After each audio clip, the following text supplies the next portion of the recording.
All right, hello everybody. Welcome to our virtual plant clinic today with David Yost. Today we're talking about successfully transplanting, and with a concentration with tree roots and what's going on in that transplanting process. For people who have not been on one of our webinars before, this is a Zoom webinar, not a Zoom meeting, so we cannot see or hear you.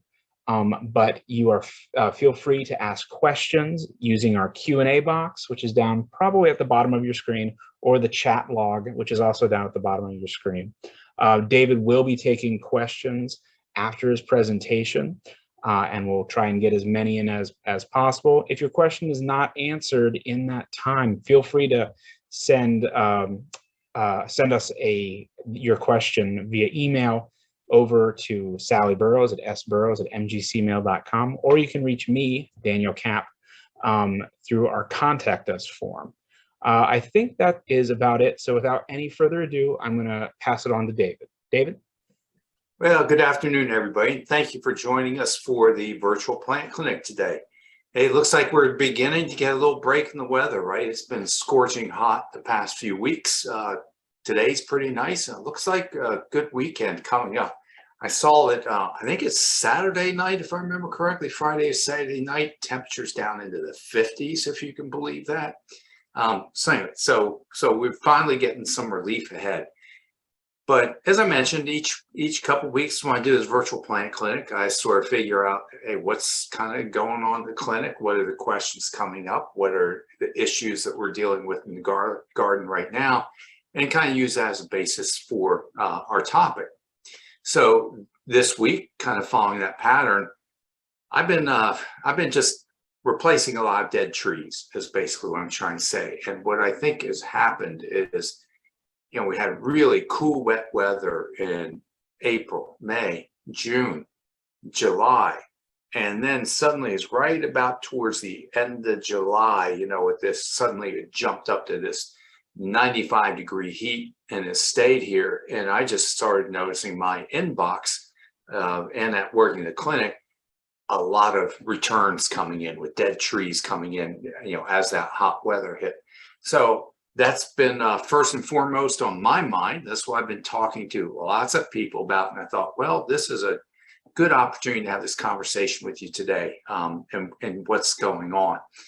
So most of the time when we lose plants, when trees and shrubs are dying, the issues, the problems really are below ground in the root system.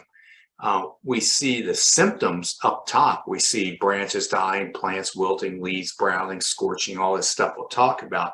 But it becomes a little tricky to diagnose because it's a result of dysfunctions or problems going on below ground.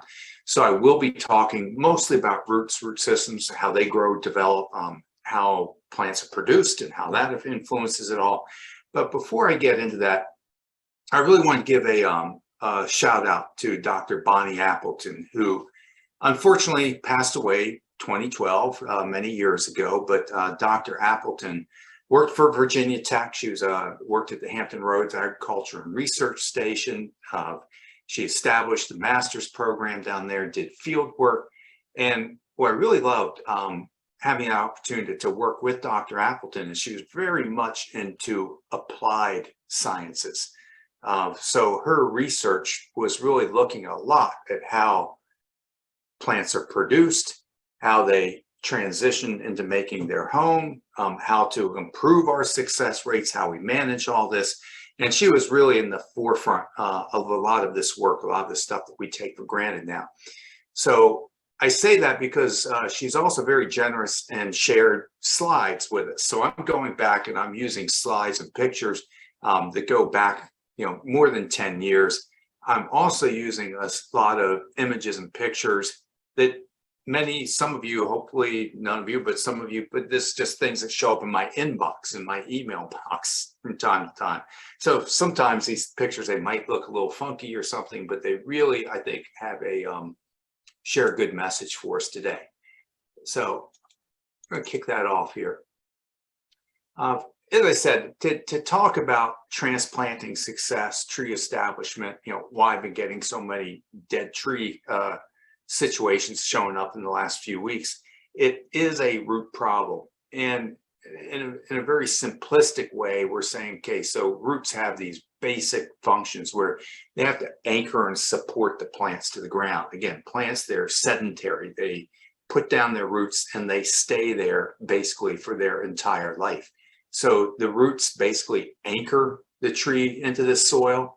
They serve the functions of absorbing water and minerals and nutrients out of the soil to sustain the tree. They also a storage function that carbohydrates, food reserves are stored in the roots. And when she mentions production, these are growth regulators. A lot of the top and the bottom of the tree, we might say, are sort of in communication with each other. And so the production of these growth regulators or plant hormones also is a critical function that exists within the root system. One of the things that I really want to point out here is that we've learned, and this is like over the last 40 years or so, tree roots grow out, right? So if you look at an established tree, you go out and you see a mature tree that's been in your landscape for 10, 20, 30 years, what you have is a root system that's extending out well beyond the canopy of that tree. So back when I first started out, we had this image of that we'd create a mirror image, like, hey, if the top of the tree looked like this, we visualize the roots looking like this. If the tree looked like this, we visualize the roots looking like this. All that has been disproven. The roots grow out here, up near the surface, where they can get the air, the water, the minerals, the nutrients that they need to sustain themselves. So again, this was some Dr. Appleton's work where she just took a red maple. It was down on their research station. Of course, it's grad students doing this, but trace this one root out that goes more than 60 feet beyond where the tree is located. So a tree that has the opportunity, meaning it's not hindered, it's not boxed in by streets and sidewalks and everything, those roots basically go out, out, and out and keep going even 2-3 times the height of the tree. They will go out from there. Where this really starts to become significant with today's conversation is when you purchase a new tree, you don't get all of those roots with it. When a tree is, say, dug from a field, and this is what we refer to as a bald and burlap tree, what you're getting is, at best case, about 20% of the original root system is there. And that's pretty easy to see because you can imagine if you look at this image and all we're doing is cutting this part out. So the other 80 to 90% of the roots are left in the ground. Now, it's pretty amazing, when you think about a tree that's sedentary, it puts down its roots, it adapts to that environment, and it gets entrenched in there. To think that you're going to uproot this, remove most of those roots, transport it, and reestablish it in a new location is pretty amazing that these trees actually survive this whole process. But they do, because even though I'm saying by volume, we may only get 10 or 20% of the roots, by weight, we're getting a much larger portion. So we might still be getting 70, 80% by weight in there. So this plant, it has stored carbohydrates in there, and then it has to regenerate and reestablish a new root system in there. All this is kind of lumped together and often referred to as transplant stress, the stress that occurs on a tree that's been growing in one environment, gets uprooted and moves and has to reestablish in a new environment that's there. So another option is more and more and more frequently, and again, this is over the past several decades, you see plants that are produced in containers or pots. This overcomes a lot of the issues with transplant stress because now I'm getting all the roots, 100% of the roots are contained within that bucket, so they don't go through that disruption. That means that they can be picked up and moved and transported easily, basically at any time of the year. And it's just easier to handle and move around. So this has allowed us, a lot better availability of plants, a lot of the ability to plant more throughout the entire year, easier transport, less disruption on the plant. But of course, it comes with its own set of issues that we'll talk about, because now those roots that want to be spreading way out, are all crammed into this little bucket, and they're going to need some attention to help them get reestablished also. This was a neat little display I'd seen at one of the trade shows years ago to actually see what goes on below ground. If you were to wash that soil away, this is a balled and burlap tree. And this shows you, this is what I'm talking about, where you really are only getting a percentage of the root system. And then this tree will take time to get new roots reestablished and redevelop a nice fibrous root system in there. This tree is a container grown tree. So we didn't have to cut or sever the roots, but they start this spiraling action where they're going round and around and around the pot. And that becomes something that we want to correct as we get them planted out there to promote and encourage roots spreading out and getting established in the soil. So I don't really say one is better or worse than the other. These are both totally legit, valid ways to move trees. They just need to be handled a little bit differently in each case. Also, generally speaking, if you want to get larger trees, the pot size just gets to be, ridiculously large. So a lot of times larger trees are more tend to come in a balled and burlap. Some of the smaller ones might be more container grown.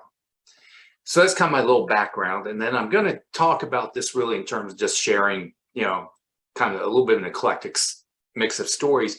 But these are all emails that I've had within the past 2 weeks.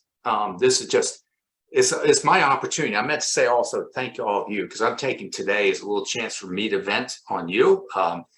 Not really, but I enjoy doing this, but this is what I spend most of my day doing day to day, working at the plant clinic, looking at sick, dead, dying trees, trying to figure out why, what to do about, and so on.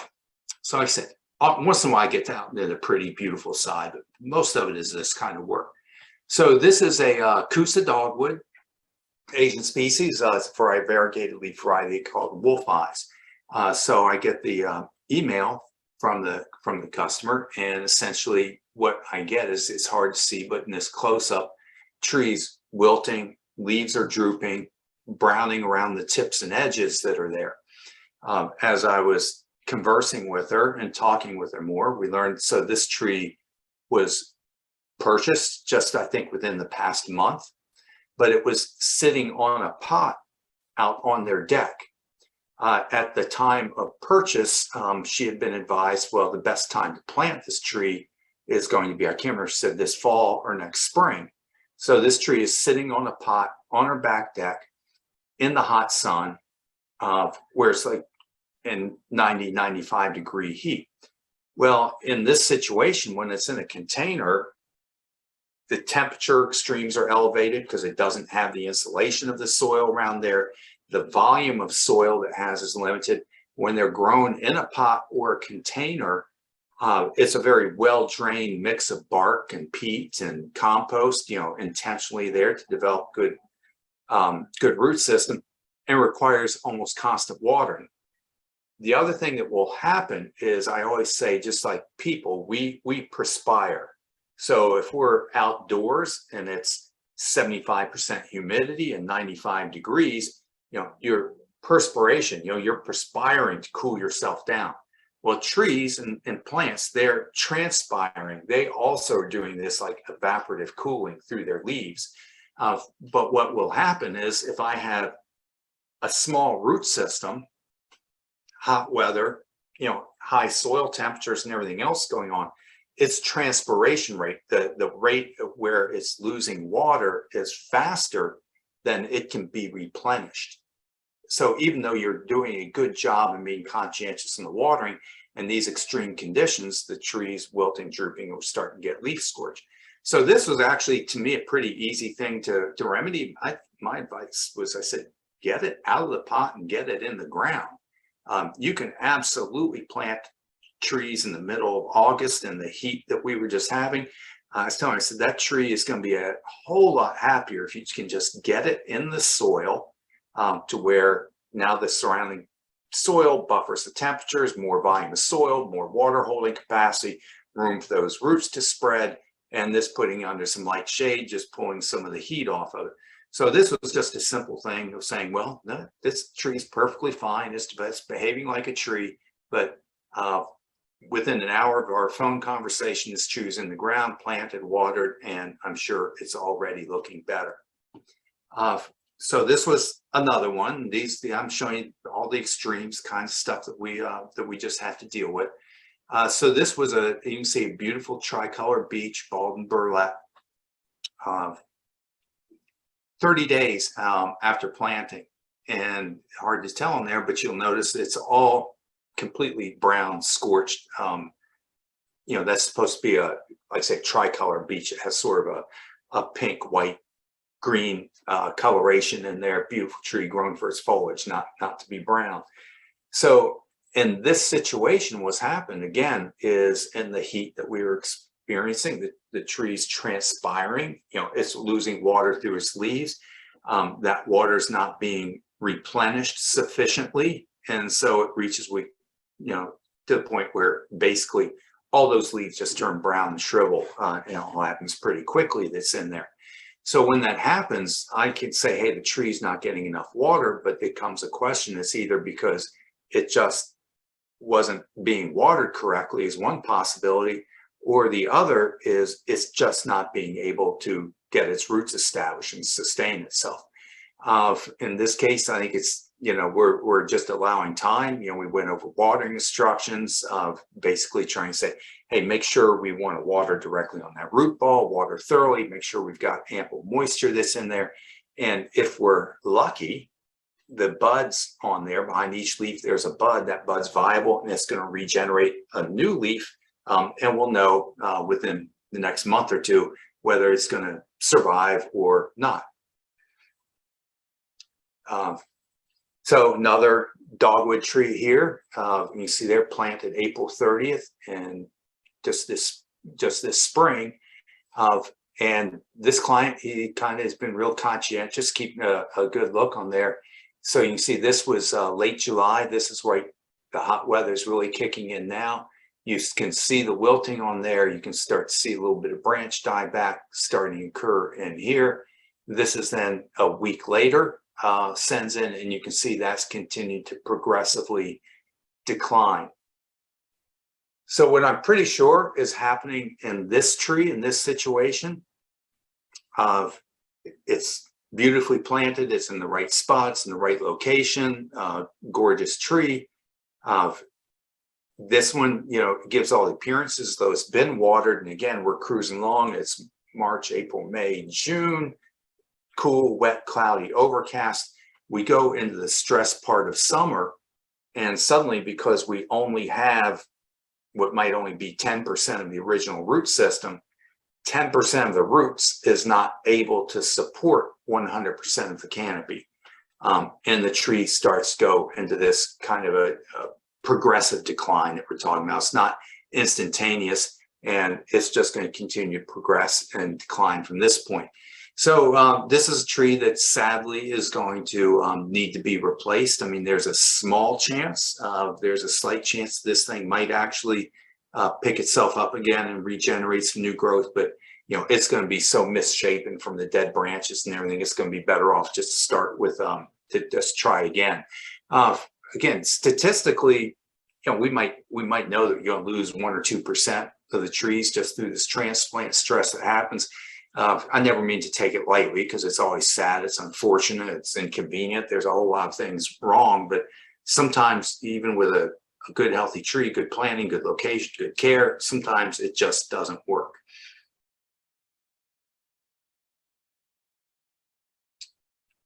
So this another dogwood you can see planted there in May. Didn't take too long for this one to go.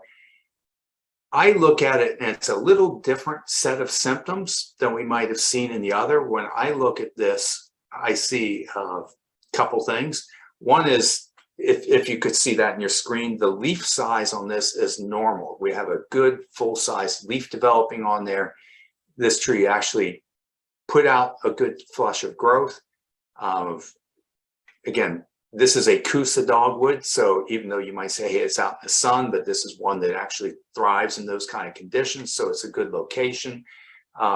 Everything going good. I might also say one of the things that makes this situation a little unique is this is the second tree to be put into this place. So again, in this situation, the customer is thinking there's something wrong with that location, that you know, how could a tree die twice in the same spot? When I look at this tree, I'm thinking, you know, this is going to be more of a watering issue. When the temperatures jumped up into the 90+ temperature range, it just didn't get enough water at that point in time, and that's why basically this one had to go. So we're going to try again, but use this as a learning opportunity and get in some detailed instructions on just how to care for them, how to keep them watered. But you know, try not. I know I'm feeling so negative on this today, but really, this is just, you know, the kind of stuff I deal with that day to day in my mailbox. And all this really, what it does is, to me, it just re-emphasizes, and we know this, but just emphasizing again and again, the absolute essential role that water plays in our plants. So that, saying there, you know, trees are like 90% water that's in there. The water, it's basically absorbed through their root system, and we understand how essential that is, because again, that's how it absorbs the minerals out of the soil. That's how it produces food for itself. You know, that's how what gives, again, the turgor, helps hold the leaves upright. Without adequate water, the plants just cannot sustain themselves. So there's a couple things that I've already touched on that can lead to this. One is we're just not providing water. And I have heard from so many people so many times, but it's been raining so much. It's been raining so much. Keep in mind, an established tree, roots going out 2-3 times the reach of the canopy. Well, when it's raining, when it's watering, those trees get all that rain that falls outside of the canopy. And then those trees are basically flourishing this year. Some people seeing like almost double the growth rate that they've seen in previous years going on. But on a new tree that's not fully established, that root system is all compressed into this little area, and the rainwater is not sufficient. We need to still go and do some supplemental watering right on there. The other time, like I said, sometimes we are doing our job watering, but it just doesn't have a sufficient root system to absorb and take that up.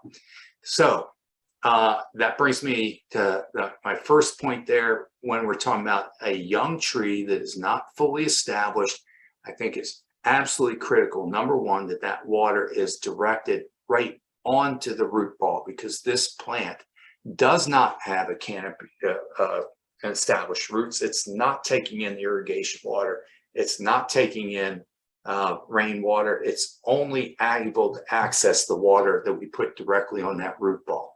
So during this hot weather, we need to make sure we water on that root ball.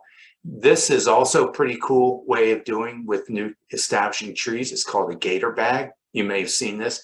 Essentially, we're putting 20 gallons of water goes into this bag, and it slowly percolates out. It's just got little pinholes in there. So this is a slow watering that allows time for it to soak into the soil, and it's applied directly onto that root ball. What I found when I was working with these, it's hard to see, that's probably about a 1-inch caliper dogwood that's in that Gator Bag. It's a balled and burlap, so it's got this ball of clay soil on there. I would have to water that twice. I'd water it once, that water would trickle down in there, but it hits that root ball and it kind of rolls off the sides of the root ball. It doesn't actually penetrate into it. So that rolls off of it. I fill it up a second time, and with that second application, it really does soak into and penetrate into the root ball. But if I do that, that that pretty much provides a really good thorough watering for that plant. Now, the other thing is sometimes we go to the other extreme of too much water. I've been emphasizing how we absolutely have to make water available, but you can have too much of a good thing because those roots also need air. They also need oxygen available to them for respiration. So if that soil is constantly saturated and it gets watered over and over and over, and that planting area essentially fills with water, there's no air space, there's no porosity left in there, and the roots, they literally drown. So again, maybe a little bit hard to tell, but this was a extensive collection of boxwoods that put on. It's being watered with a soaker hose, and it's being watered at this point, I think, on a daily basis. So you can't see right now, but this area down here where these roots are turning black, when the roots are healthy, roots are actually have a very white color and they're turgid and they're good integrity to them. When they start turning black and mushy like this, that's a pretty sure sign that they're just rotting. So in this situation, water's collecting down the bottom of the planting hole. It's rotted off this entire part of the root system, and the plant's going. So the big thing I come back to is, well, how do we know if it's overwatered, underwatered? Can't really tell just by looking at pictures. I'm always trying to establish a history. I want to know a timeline of, when it was planted, when we started seeing symptoms, what the weather conditions were, what are the watering practices. So we're collecting all that information. We're looking at symptoms on the tree. But what we really, really need to do is to be able to check the soil moisture instead of just guessing about it, to actually check on it. So back when we used to do some watering demonstrations and everything, I had accumulated this collection of different moisture meters, trying these. And I got to say, I'm not a huge fan of it because everybody thought, hey, this would be really handy if I could just have something I stick in the ground that would tell me when to water. Doesn't really work that way. It can be useful. It's a probe. It can give you some information of what the moisture content is in there. But as I said, you still have to make an informed decision on if it's actually time to water. What I really like using, and this again is not something that most of you are going to go out and buy, but this is a soil auger, and I can punch this down in the ground and it pulls a core of soil like you can see here, and then I can feel the soil with my fingers, and I can feel the different depths and that kind of a thing. And then based on what the soil moisture is, I'm making a decision on if I actually need to water. So our goal is, and if I said it correctly, like in this tree right here, this dogwood, what I would do, what I found worked really well, is I would actually put that Gator Bag on, soak it, do a second application, soak it. And at that point, it was really basically 100% saturated. That tree was soaking wet. But then I leave it alone and I don't water it again until we get down to, I say, kind of a moist sponge point where you're actually starting to feel just slightly dry. So a tree like this and this kind of watering regime, I could go 10 or 14 days between watering, but when I watered thoroughly, wait 10 or 14 days, water real thoroughly. We never give an exact schedule because all these variables on the size of the plant, its location, the soil, all that kind of thing. And I'm going to take questions here in just a minute. But another thing that can happen is, again, so this tree, another dogwood, this was, believe it or not, this was the second go round. We planted one that died, planted the second one that died, and that's kind of when nothing was adding up, making sense. When I went out to actually investigate and look at this one, this is planted. I'm trying to show my hand trial. This got planted, about 8 or 10 inches too deep in the ground. So it gives all the same symptoms of the tree that's dying. But again, this was not a water issue. This was a planting issue. Because again, I'm trying to emphasize that the roots, they need the water, but they also need the oxygen. That's why they grow up in that surface layer and that top 8 to 10 inches where they still have oxygen available to them. If you go 2-3 feet down the ground, you don't find roots because there's really no oxygen at that point. One last point that I want to make before we just open up this discussion. Different trees are going to react differently to this. This is basically, this is an arborvitae that unfortunately, I mean, it really started browning out like this. It only been 10 days, I think 10, 14 days, it started browning out. When we looked at this one, again, this like it had been planted correctly, conscientious watering, good care given. I think it's just the stresses of being moved and transplanted and relocated and impact on the roots, all those kind of things are leading to the decline of this plant. The unfortunate thing is with conifers, all their growth really occurs out of the green tips. So when those tips, if those tips die, a lot of times they're not able to regenerate. So chances are there's a pretty good chance this tree is ultimately going to need to be replaced. Whereas like on deciduous tree like this, it can shed leaves and then it can regenerate and grow new leaves. So these are a couple of silver bells that 1 year after planting, this tree that was thin and sparse has actually recovered, leafed out again, and is still going on to live a long, happy life. So I just want to say, hey, it's all these things we take into consideration: the size of the tree, the species, the location, the history, and all that when we make our assessment on it. Anyway, I will stop talking now. We're going to take any questions you might have. So has anybody sent us any questions, Danny? Yes, we have a few. First question is talking about rainwater with whether it's safe for plants. There was a recent news article about rainwater having plastic particles. I don't know if you had seen that or not, and what were your thoughts about that? Well, I don't know. Look, there can't be anything healthy about it. I mean, there's plastic in our bodies now, plastic in our food. There can't be anything good about that. But soils are amazing. And when I say like their filtering capacity, their buffering capacity against chemical compounds, because you think about, hey, rain, the pH of the rain, the acid rainfall. I hadn't heard plastic, but it doesn't surprise me to hear that, other pollutants that go, up and then come down the rain. Rain, I'm still going to say, is really great for our plants because it also has things like nitrogen in it. So it actually has plant nutrients as well as contaminants that are in there. And like I said, the filtering capability of soil, because once you get down into the groundwater is actually usually the best quality of water that's there. So I'm going to still say, yeah, rainwater is still something I would encourage you to capture, use, and it's going to be good for the plants.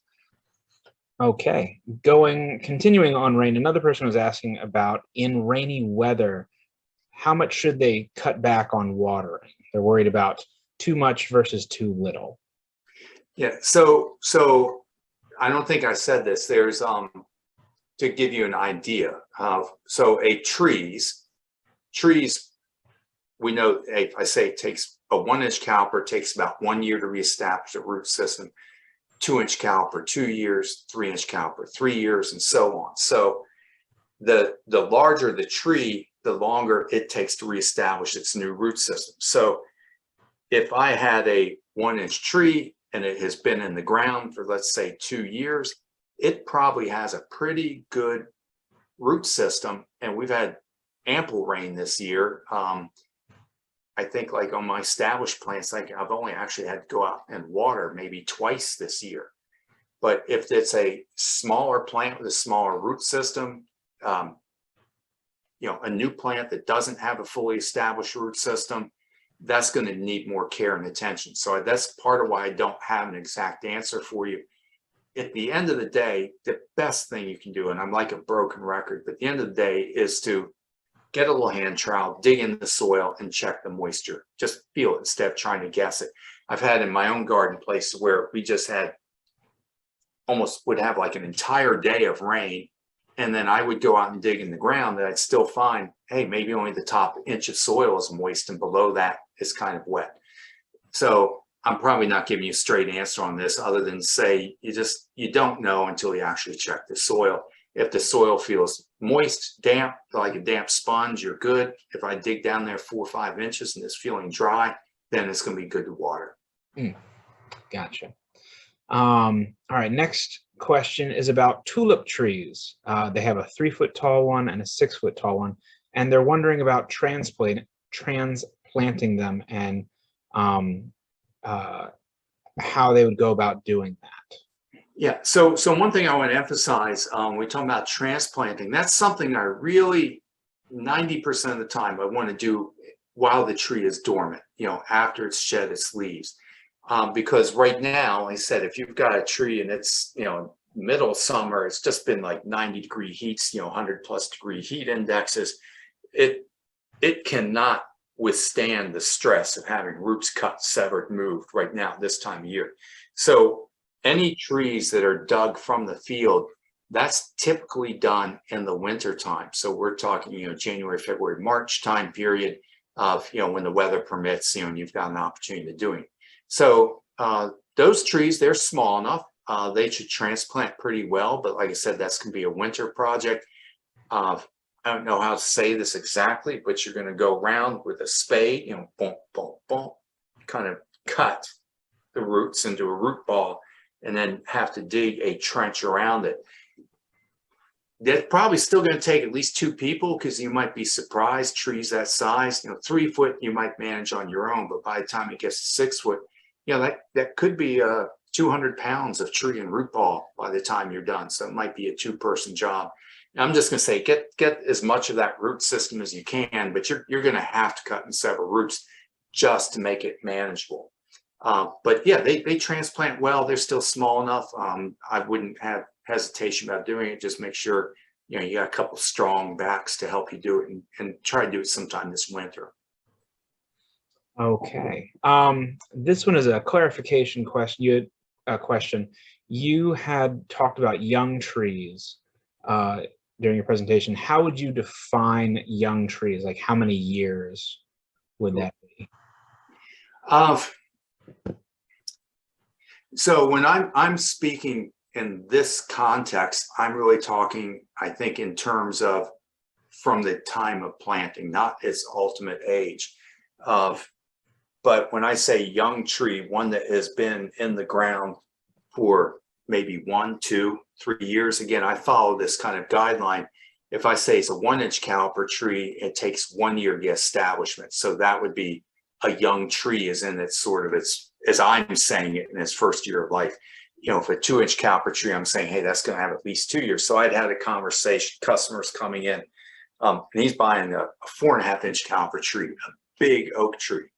And I was having a really detailed conversation with him, trying to explain to him that he's going to be responsible for watering on that tree for the next 5 years before it's really fully established.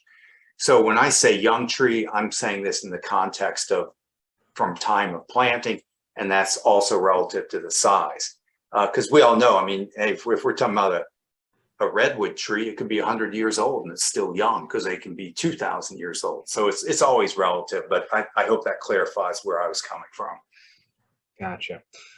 Next person was talking about best care for fruiting trees, specifically apples.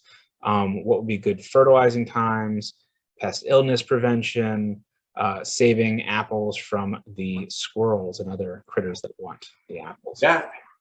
That's a topic I intentionally avoid.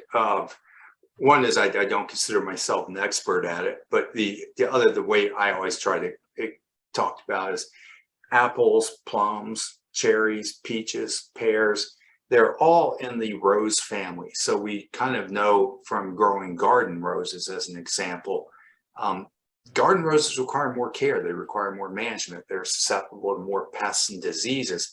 So if you're trying to really grow table quality fruit, this like fruit that you can be proud of, put on the dinner table, free of blemishes and everything, they are on a constant care program that begins even before they start growth. I mean, it might start with doing some preventive spray applications in January, and it continues all the way through to the end of harvest. So this is a very high maintenance aspect of gardening that quite frankly, I talk a lot of people out of it.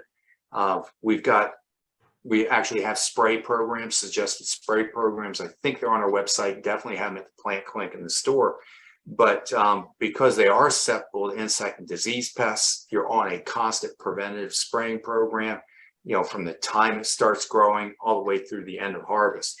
So if most people I'm talking to at this time of year are saying, hey, kind of late in the year, maybe you just want to start over start next spring and give them the spray program. As far as fertilizing, again, people have opinions and ideas on this. I like to recommend one that's called Tree Tone because it is an organic fertilizer. That's my own personal bias. And I think the best time to apply that is going to be sort of March towards April.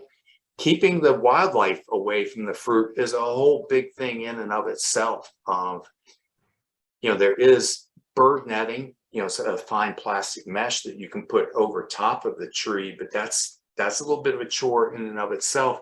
And if squirrels or something want to get into it, they can get into it. So anyway, that's something we need to just have a more detailed conversation. That's the best I can do is a quick summary on there. But come in and talk to us and everything. We'll kind of coach you through it, but it's not an easy thing. Mm-hmm. Gotcha. Next question is, this person would like to know what your opinion is on using endomycorrhizae fungi when sprinkled on the roots when transplanting plants. Does it really live up to the hype that it encourages vigorous root growth, reduces transplant shock, and increases uptake of nutrients in the soil? I'm gonna say if I say I'm neutral on it. When I've looked at like research where I see these really impressive rates of response, those are generally like they're done for a mine restoration. You'll go out where they've done mine restoration sites and you've got these horrible soils that are extremely acidic, the structure's destroyed and like nothing will grow on it. And when they do replantings in those kind of areas, and some of our urban soils are probably quite similar to that, you'll see a pretty dramatic response to it.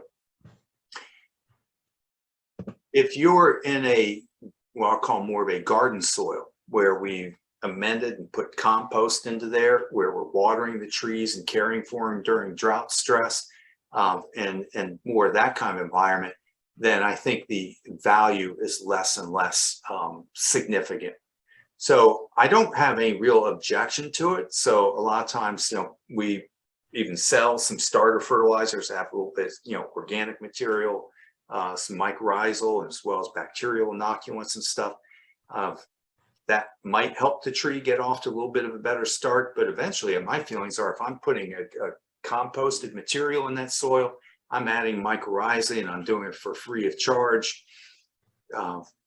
So I guess that's kind of where I come down to it. And the kind of landscaping, home landscaping, gardening stuff, I'm just going to say I'm neutral on it. Gotcha. All right. Next is talking about relocating or transplanting 3 crepe myrtles, which they've kept to shrub size. They were planning on doing the transplant sometime between March and April. Would that be a good time? And should they trim their leaves down as much as possible for the move or leave them the same size? Yeah, so crepe myrtle transplant really easily. They're tough, resilient plants, so they're certainly good candidates to it. Crepe myrtles we call late sleeper. They don't start growing until May. So, March, April, your timing sounds good on.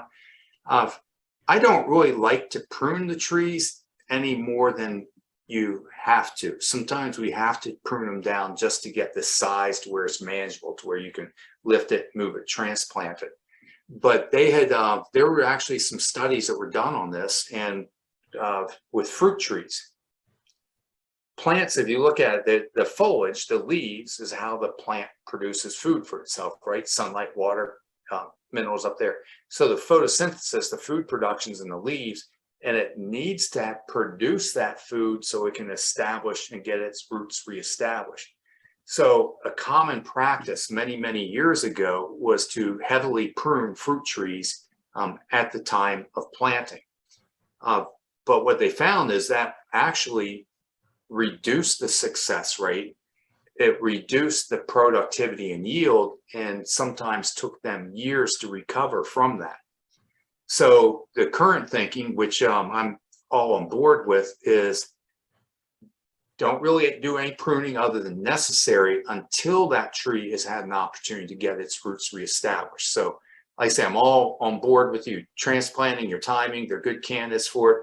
But I would tell you just kind of keep the pruning to a minimum, at least that first year after they've got some roots reestablished, then you can get more aggressive on the pruning. Gotcha. I think this will probably be the last one since we are getting to the end of our time.